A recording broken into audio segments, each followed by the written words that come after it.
is Olive Goh, and I am so happy to be facilitating this panel on ethics and AI. With me, we have obviously Daniela Braga, founder and CEO of Defined AI, Maya Pindeus. Did I get it right? Yeah.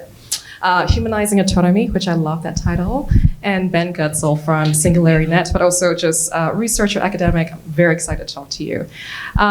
Ethics and AI is such a big topic. You know, ethics is really just basically like doing right and wrong, but what's right and wrong depends on perspective, context, situation.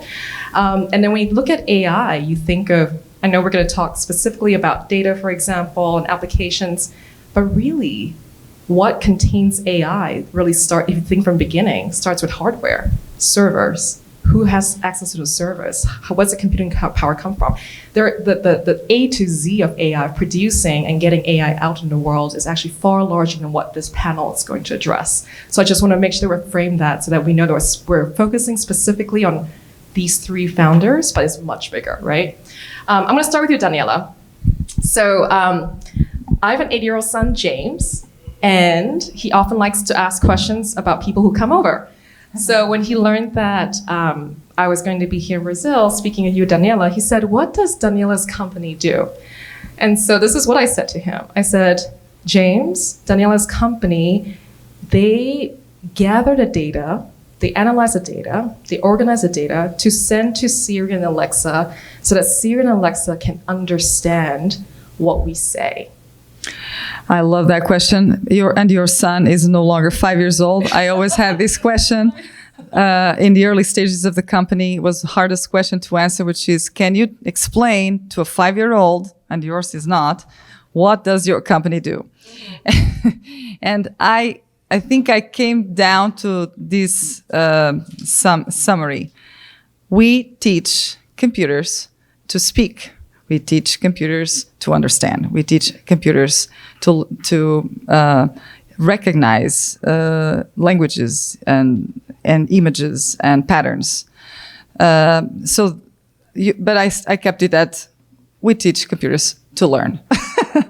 So essentially, we are the largest marketplace of training data for AI, ethically sourced. And this is very important because the world has gone through phases where there was no awareness or concern whatsoever over, initially also we couldn't even handle that much data. So we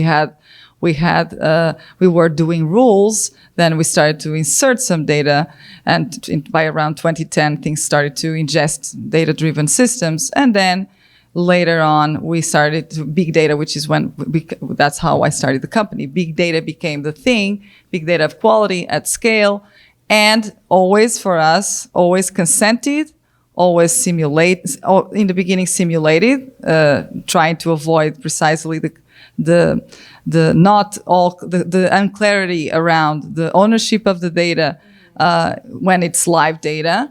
And now we can actually fill the gaps of models with synthetic data, which actually is not something yet that our customers, who are the big Fortune 500 companies, are still super interested on, because they're also still very used to ingest the customer data.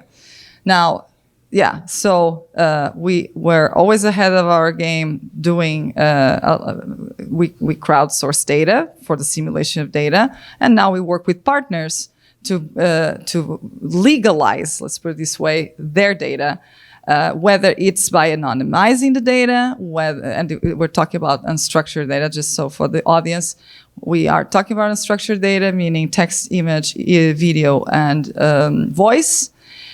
We are finally adding tabular data in several domains, but the unstructured data has been the hardest problem to process at scale.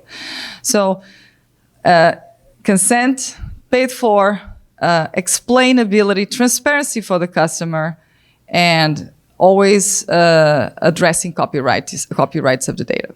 Yeah, I definitely want to come back to around just who holds you accountable, who holds companies accountable, because that I think is, and it's actually for you, Maya, because your company, Humanizing Autonomy, from what I understand, is all about how do you help computers learn how to interpret human figures, human gestures, expressions.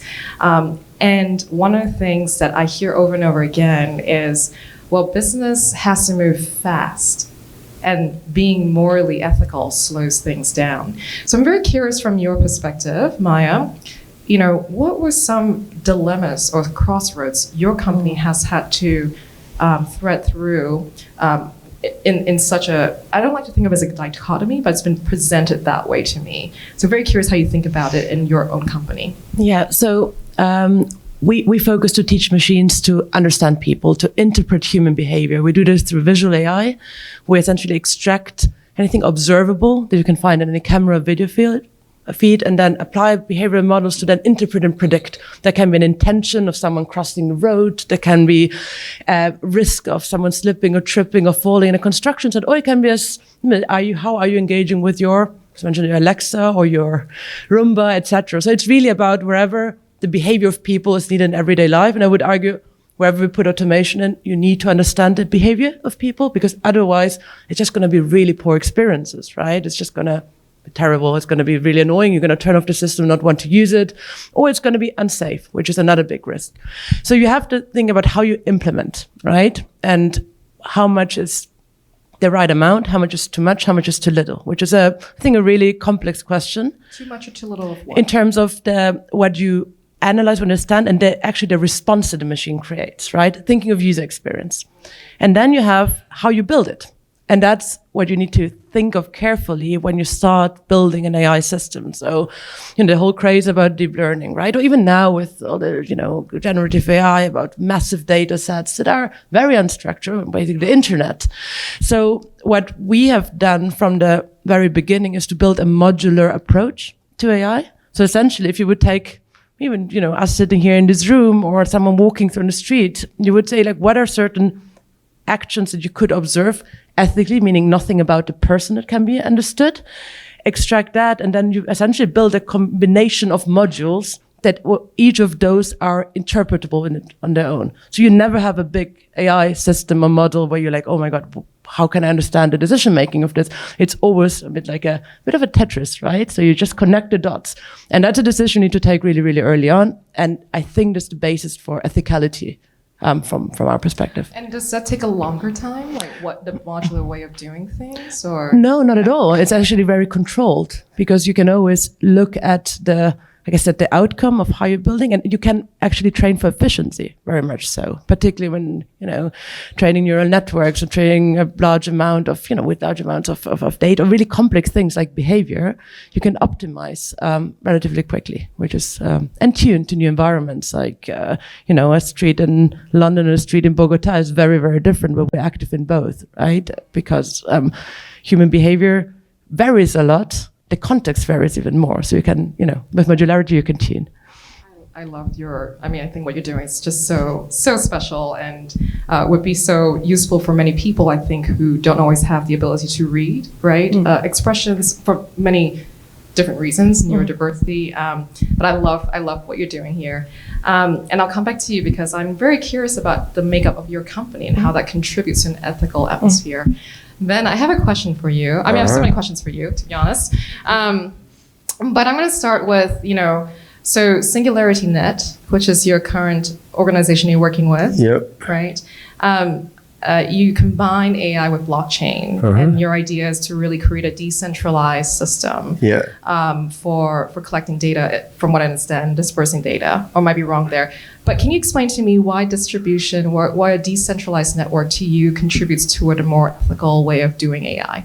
Yeah, it's not especially about data. It's more about processing the data. The data is also part of it. I mean, I think the question of AI ethics runs deeper than the issues that we've been discussing so far. These are important issues. I mean, it's valuable to ethically source training data, of course. But I mean, I think if you look overall at what AI has historically been applied for, I've summarized it before as selling, killing, spying, and crooked gambling.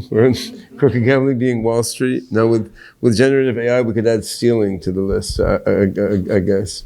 So, and I mean, that's partly tongue in cheek, but there's also some truth to it. And in working on application of AI across different vertical markets, which I've been doing for many decades now, there are some markets where the economics works. There's some ways where it doesn't work, which has little to do with how valuable the technology could be in terms of helping the human species, really. And then you see that the direction in which AI technology is developed is itself tied to which business models are more attuned for making money from AI. So as one currently very major example, like we see a big bias toward AI approaches that need huge amounts of data and processor power. Not coincidentally, because these are the ones that will give large tech companies a competitive advantage over everyone else, because they have the huge amount of processing power and data. So by pushing the whole AI research field in that direction, they're turning AI into a game where they have a huge advantage. Now, when you look at markets for applying AI, you can think, for example, about humanoid robots that we've worked on with the Sophia robot, one of the things I've worked on. So many people have pointed out it would be great to have humanoid robot tutors for kids. And you don't want to replace human teachers, but I mean, in modern school systems, much of the time, each kid is not getting attention from a human teacher. They're not getting personalized attention. You could have humanoid robots do that. There's essentially no economics that will support that, just given the way society is organized right now. So I mean, we're working on medicine as a use case for humanoid robotics, which is also beneficial to people, and the economics work out better. Like hospitals are buying big, fancy, expensive machines all the time. There's an insurance apparatus to pay for it. So, but you have a whole area of application like education where AI should be far more useful, not just robotics, AI should be far more useful for education than it is now. AI, I mean, educational software mostly all sucks, and the use of AI in educational software is also bad. I mean, I had 5 kids and tried to get the most out of software to help them. It's not a especially worthwhile part of a kid's education. AI for advertising or surveillance, extremely well refined, right? So the thinking that led me to create SingularityNet was, well, the whole military government corporate model for developing AI is screwed up and broken even now. And if you move from AI toward AGI, which has been the main research thrust of my career, this is going to get even more disturbing, because then you have machines that can really think like people or even better than people, but they're enthralled to very particular business niches, right? And how can you avoid that? Well, open source is powerful. Open source is great. It doesn't quite avoid that here because AI is open source already. But what seems to matter in the direction AI has gone is where the code meets the data and the processing, right? It's not just having the code that's open. So like, for example, Google made a nice neural model of music called Music LM, right?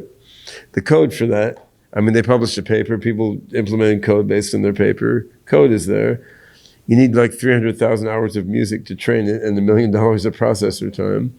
So then it's like, how do you, and that's very little compared to large language models actually. So how can you decentralize and open up the data and the processing as well as the code? And that's really what led me to SingularityNet.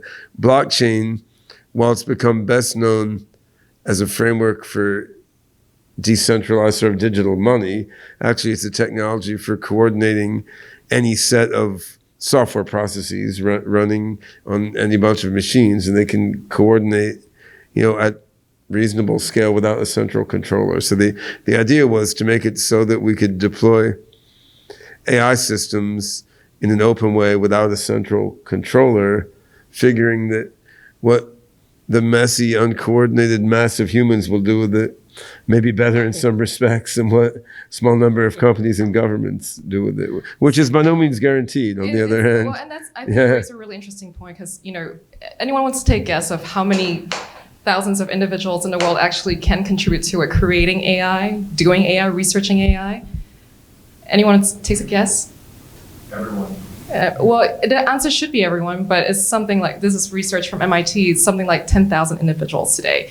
And when I talk to VCs who are very excited about the impact of AI, they often say, we're going to have an impact on 7.9 billion people. In the meantime, I'm thinking 10,000 people are going to have impact on 7.9 billion people. That is really, really I mean, scary. the 10,000 must be defined in a very strange way. Yeah. No, I think it's just like, I think Right. these were scientists talking about, it's people who are specifically trained in it, thinking about it, analyzing it. But I do want to come back to how you can find the people, right? And I think going back to you, Maya, I noticed on your website you talked about having a very diverse team. Mm-hmm. I'm very curious, like how you found this team, why you think that is important toward developing sort of an ethical way of doing business in AI. Well, I think it's critical to, if you want to contribute positively to society, you need to have a representation of society in your team, and I think that's also how a lot of the challenges that the tech industry has had in the past really started.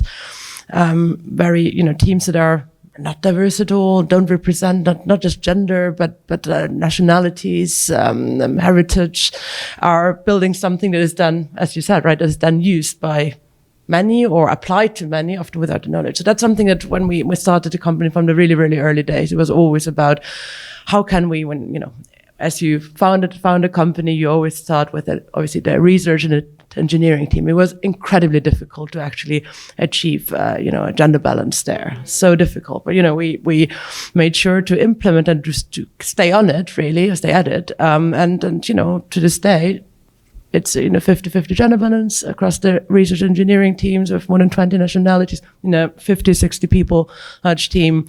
And I think that's almost the basis, right? And then you go about how you build, and then you go about the applications, etc. There's so many layers to it. And then, in whose hands this gets and so on. Yeah, I'm definitely interested. I mean, it's just hard for me. Like, I remember talking to OpenAI about 4 years ago before ChatGPT came out, and I looked at a picture of, they had on the website then a picture of all of the team, and it was like a team of 40 people, and I think there were just all white faces except for two people. And I asked the CFO about this, and today when you look at the website, they definitely featured I think it was a young Asian woman with some sort of neurodivergency. And it's just interesting. And then again, to your point, marketing versus reality, I think it's really important. I'm going to have Daniela have the last word on accountability. Because I think, in a world where we are seeing AI being released or being used in a way where it's accelerating so fast, no one can really keep up with it, or at least it feels that way when I talk to people. What do you think is important about holding companies accountable? Like, what do you see as the ideal from your perspective about holding companies and businesses accountable in forging a more ethical way of doing AI? First of all, I just want to try to go back a little bit and define ethical, because ethical is about what's right or wrong, right? Of course, you and I may have a philosophical discussion here, Ben, but it's what's right or wrong. And it's not easy for one company, one government, one influencer to have the final word on what's right or wrong. And some would say it's a divine source or whatever. It's not, but and I'm not going to get into that. What is important, though, is to work on a framework that certifies companies on certain practices, whether they are at the data level. Of course, I live and swim in lakes of data. That's what we do in the data world. But it's the data part, it's the builds of each model and on what data they're built. It's the application sometimes. Are there applications that are worth even exploring? Like spying applications, like applications that are going to give you a credit social score, applications that are going to decide whether we should terminate you or not because you're wasting resources on a hospital, and that's all predictive analytics. So those are those are why the European Commission is looking at applications that are out. They should not even be considered. Others in the world continue to develop them under the radar or not. But governments must take an action now, because it's not going to be the private sector doing it. And certifications need to happen by independent third parties. It's, again, not the governments, not the private sector doing it. And the citizens must understand that every moment they are swiping something on their phones, that every moment they are making a search on Google Maps, or on a voice search on Apple, or on any product that looks free, everything of your life is being gone into a database. You are basically giving away to a full aggregated world of data that is, and basically someone else is monetizing on your, not individual level, but aggregated level. Mm-hmm. Thank you. I think you heard it here first from Daniela. But if I could marry this, what you're saying with what Ben is saying, perhaps we need an open source accountability system, certification system done in a democratic way. That's a third-party solution, perhaps. Well, thank you so much for this panel. I appreciate it. In 20 minutes, we've covered a lot of ground. Thank you to the audience, too.